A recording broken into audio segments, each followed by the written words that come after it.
Rocky, হ্যাঁ ফাইলটা ভিতরে রেখে আয়। ঠিক আছে আব্বু। আজকে আমার অনেক খুশি লাগছে, আমাদের নিজেদের একটা বাসা হয়েছে। আলহামদুলিল্লাহ। আরে এ কি অবস্থা? আব্বু, এই জায়গা তো পানি এসে ভেসে গিয়েছে। এখানে একটা গর্ত করতে হবে, কোদালটা নিয়ে আয় তো। আচ্ছা আব্বু, যাচ্ছি। কি অবস্থা, পানি এসে ভেসে গেছে।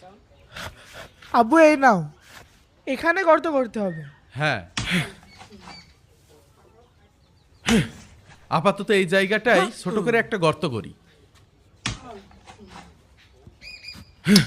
আরে কি রে? কি খট করে উঠলো মনে হলো। কি মনে হচ্ছে? কি রে এরকম শব্দ করে উঠলো? কিছু একটা আছে মনে হচ্ছে। দাঁড়া দেখি তো। আরে সোনার কলস। আব্বু, পানি দে তো। দেখি আব্বু। ঢাল ঢাল, ভালো করে ঢাল। দে, হাতে পানি দে।